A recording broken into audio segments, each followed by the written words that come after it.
Kofi Mensah pushed his heavy floor buffer across the gleaming marble of the 47th floor. He was 55 years old and had been cleaning this Johannesburg skyscraper for 8 years. To the men and women in tailored Italian suits rushing toward sand ton meetings, he was invisible, part of the furniture. His wife, Amina, worked double shifts as a nurse so their daughter, Zola, could study medicine at the university. The younger cleaners felt sorry for old man Kofi. The managers didn't even bother to learn his surname. Peter van der Merwe, a high-level director, almost crashed into Kofi's bucket one morning. "Move it, old man," he snapped. Kofi said nothing. He simply steadied the bucket and kept polishing the floor. In the break room, 2 junior analysts whispered. "That's the guy whose wife pays the rent," one laughed. They weren't quiet. "He's a ghost. A waste of space." Kofi heard every word. He understood English and Afrikaans perfectly. He heard every insult and felt the weight of the shame, but he kept his head down. Later that night, while emptying the trash in Peter's office, Kofi saw red letters flashing on a monitor. "Nigerian merger collapsing. 6 a.m. deadline." Something stirred in his memory. His memory was a life he had lived before the world had forgotten him. The next morning at 5:47, Kofi watched through the glass of the executive boardroom. An emergency meeting was in session.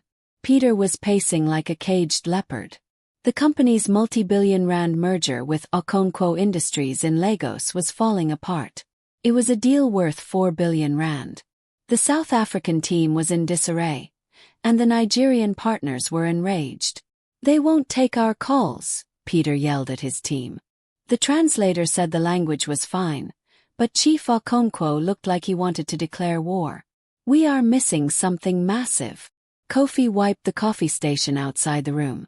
Nobody saw him. Last night, he had seen the discarded draft contracts in the recycling bin. He saw the names. Something clicked in his brain, a memory of protocol and tradition. If this deal failed, 4,000 workers across the continent would lose their jobs. Kofi's wife worked at a clinic funded by this firm's corporate social responsibility program. If the company failed, Amina would lose her job. Everything depended on this deal. The chairwoman, Mrs. Adelaide Dlamini, stormed into the room.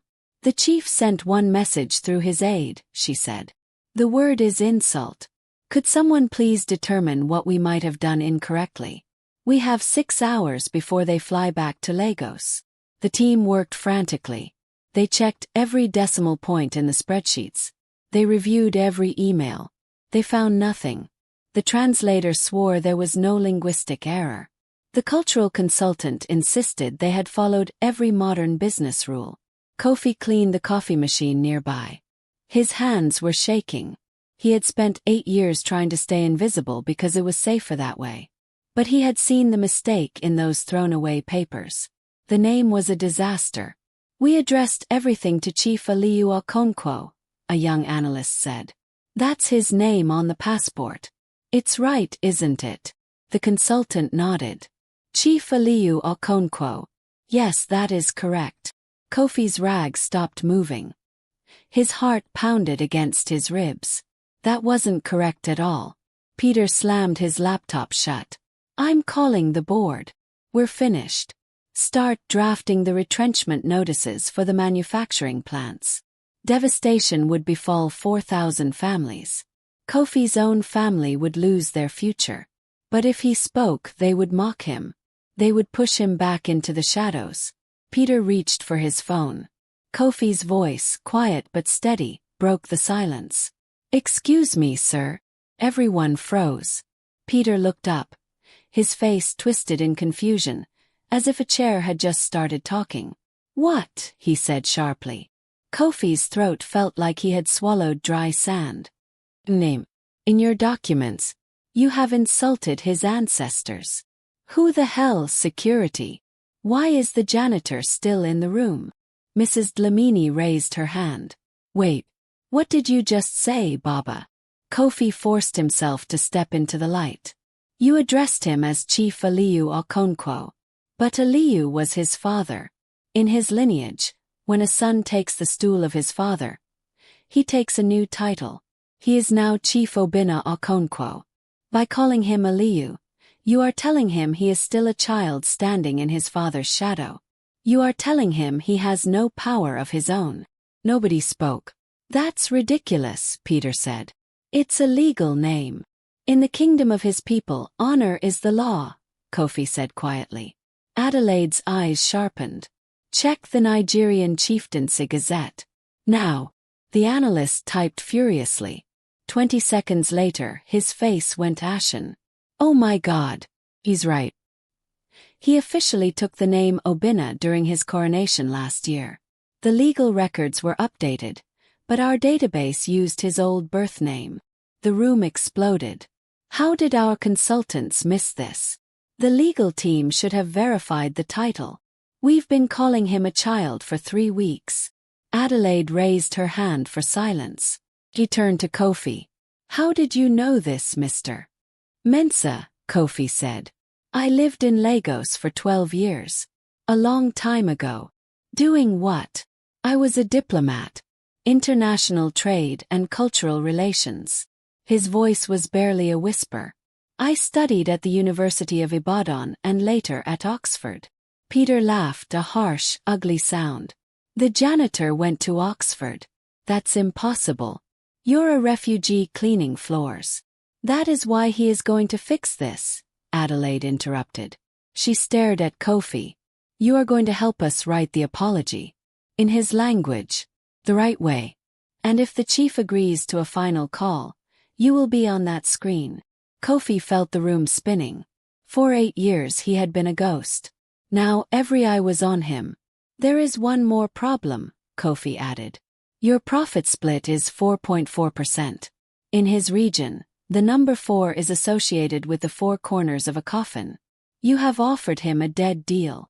Adelaide closed her eyes. Fix it. Fix all of it. For 3 hours, Kofi worked with Adelaide and the lawyers. He rewrote the apology in perfect high-register Igbo and English. He explained why certain words had to be used. He clarified the necessity of mentioning the chief's grandfather in the letter. He clarified the necessity for a physical wax seal on the document, rather than relying solely on a digital signature. He changed the profit split to 7.7%. 7 is the number of perfection and completion in many of our cultures, he explained. Chief Obinna will see that you are no longer speaking to him as a stranger but as a brother. Peter questioned the logic. Kofi calmly pulled up the chief's philanthropic history on the computer. Look at his donations to the orphanages. He consistently made donations to the orphanages, always in multiples of 7. His wedding was on the 7th. This belief isn't superstition. It is his identity. Peter stared at him, silenced. Who are you really? At 2 in the afternoon the assistant ran in. The chief accepted a video call. 3 o'clock sharp. The room was tense.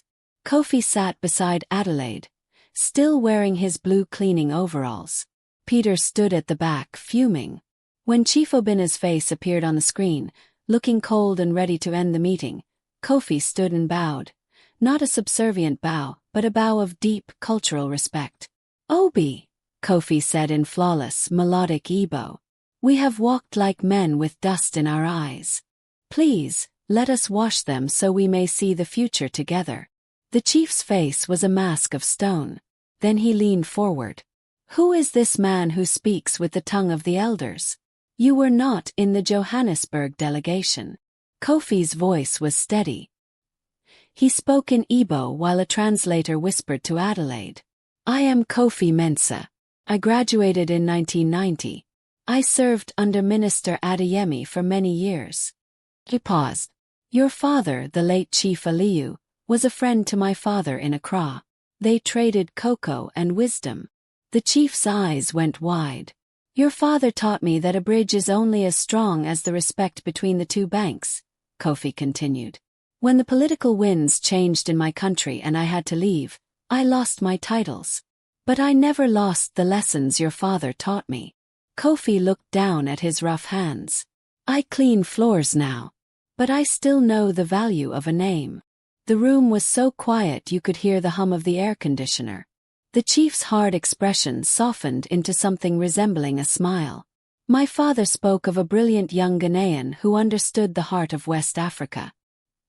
He said you had the soul of a king and the hands of a worker. Yes, Kofi said simply. I hold the mop now. The chief closed his eyes for a moment. When he opened them, his decision was made. The ancestors say that the sun does not forget the earth just because the clouds move in. Mr. Mensah, you have saved this house from its arrogance. He turned to Adelaide on the screen. Mrs. Dlamini, I will sign. But I have one condition. Adelaide sat up straight. Name it. Mr. Kofi Mensah must be the executive director for all African operations. I will not deal with your directors who see only numbers. I will deal with the man who sees the soul. Peter's jaw dropped. The chief continued. And his office should be one where he no longer has to carry a bucket.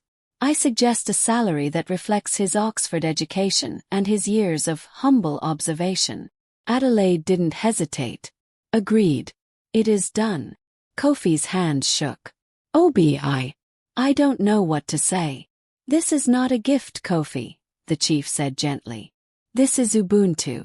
And because you are. The circle is finally closed. The call ended. Peter turned to Adelaide. You can't be serious. He's a janitor. Your actions will look insane to the shareholders.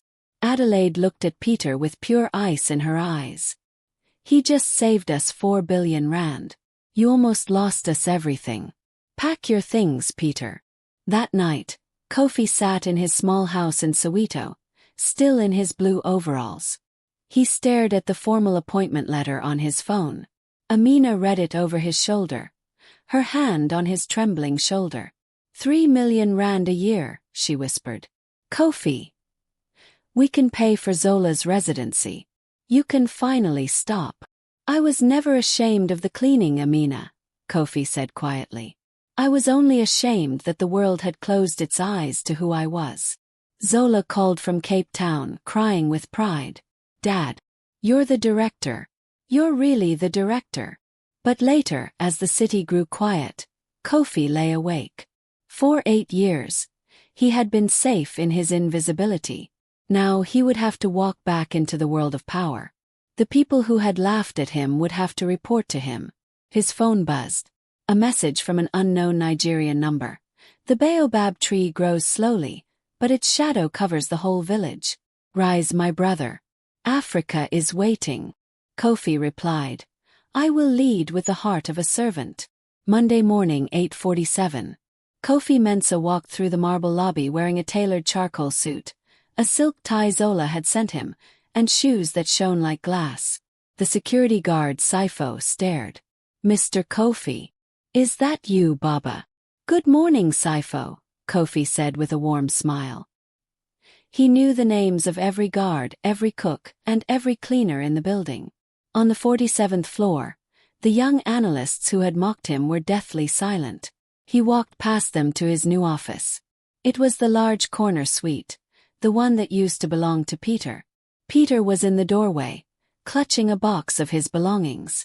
His face was a mask of resentment. You think you've won. The moment you make a mistake, they'll remind you that you're just a man with a mop. Kofi looked him in the eye. Mr. van der Merwe, I cleaned your office for 8 years. I know how you work. I know which reports you faked and which subordinates you bullied. He smiled thinly. I read the papers you thought were trash. I know everything. Peter went pale. I won't use it to destroy you, Kofi said.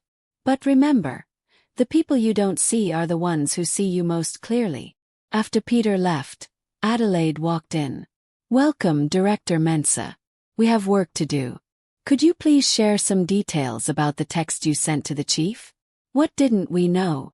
Kofi pulled an old, faded photograph from his wallet. It showed a young, vibrant Kofi shaking hands with an older Nigerian man under a blazing sun. Chief Aliyu, his father, saved my life, Kofi said. When the coup happened in my country, he used his private plane to get my family out. He paid for my father's medical bills when we arrived in South Africa with nothing. I could never repay him. Adelaide softened. Kofi, that's an incredible story. Why would that be a problem? In my culture, this creates a debt of honor. Giri or OSU. It means I can never be truly neutral when it comes to the Okonkwo family. My loyalty is to them as much as to this company. Adelaide was quiet for a long moment. Then she smiled and shook his hand. Kofi, I'm not paying you for neutrality. I'm paying you for the trust that debt creates. That loyalty is why we succeeded. Adelaide leaned forward. Loyalty is the rarest currency in Africa. The chief trusts us because he knows you honor your ancestors. That is why you are perfect. She stood up. Your first mission starts next week. We are expanding into Kenya and Ghana. You'll be flying to Nairobi first class. He paused at the door. Take Amina. It's time she saw the man the rest of the world is finally seeing. 2 weeks later, Kofi and Amina stepped off the plane in Nairobi. A driver held a sign. Director Kofi Mensah. Amina squeezed his arm. I keep waiting to wake up and hear the sound of the floor buffer. At the meetings, the Kenyan executives didn't treat Kofi like a subordinate. They treated him as an elder. He handled the complicated tribal and political nuances that a European director would have trampled over. He structured deals that focused on long-term sustainability and local respect. The board members listened to him with rapt attention. On the final night, at a dinner overlooking the Rift Valley, the lead Kenyan partner raised a glass. A proverb from our land says, "The man who has arrived has forgotten how he started. But the man who will lead remembers the dust on his feet." He looked at Kofi. Director Mensah, you lead with the wisdom of someone who has seen the bottom and the top. We trust you. Kofi's eyes filled with tears. Amina held his hand under the table. Back in Johannesburg, Kofi's life changed, but he remained the same man. He didn't move to a gated mansion in the suburbs. He and Amina bought a beautiful, comfortable house in a quiet neighborhood and started a community garden. He didn't buy a fleet of cars. Instead, he funded a fleet of mobile clinics for the townships. But his most important work happened inside the office building. He noticed a tea lady who spoke 7 languages. He discovered she had been a school principal in Zimbabwe. Within months, she was the head of the company's corporate training wing. He saw a security guard studying accounting during his lunch breaks. Kofi paid for his remaining exams and moved him into the finance department. The cleaning crew, his old brothers and sisters, suddenly had a champion. Their wages were doubled, their benefits secured, and dignity in labor became a written company policy. One day he ran into Peter in the lobby. Peter was working for a much smaller firm now, looking worn out. Why are you doing this? Peter asked, gesturing to the new staff programs. You're turning this place into a charity. I'm making sure no one stays invisible for 10 years, Kofi replied. Adelaide noticed. She called him in. You're building a new kind of company, Kofi. I want to make it official. She pushed a folder across. The Baobab Bridge Program. The program is designed to provide a pathway for invisible talent, and it is your responsibility to lead this initiative across all our branches in Africa. 6 months later, Kofi stood on a stage in a massive auditorium. Hundreds of employees were there, from the board of directors to the night shift workers. Adelaide had asked him to launch the program. Kofi looked out at the sea of faces. He saw the people he used to mop for, and he saw the people who were currently mopping the back rows. My name is Kofi Mensah, he began. A year ago, I was the man who polished the floor you are standing on. Most of you walked past me without a word. A heavy, thoughtful silence fell over the room.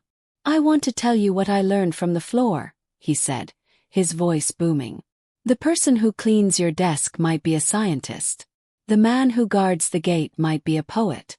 We have constructed a universe of classifications, yet talent remains elusive. Kofi leaned into the microphone. The Baobab Bridge is for the invisible. If you have a skill we aren't using, we will find it. If you have a dream that the world ignored, we will listen. No more ghosts in this building. The room remained silent for a heartbeat, and then the applause started. It wasn't just polite clapping, it was a roar. As Kofi walked off the stage, a young man in a kitchen uniform approached him, trembling. "Mr. Kofi, I am from Congo. I was an architect there. Here I wash dishes. Can the bridge support my weight as well?" Kofi smiled and put a hand on the young man's shoulder. "The bridge was built for you, my brother. Come to my office tomorrow." 5 years later, the program had transformed thousands of lives across Africa.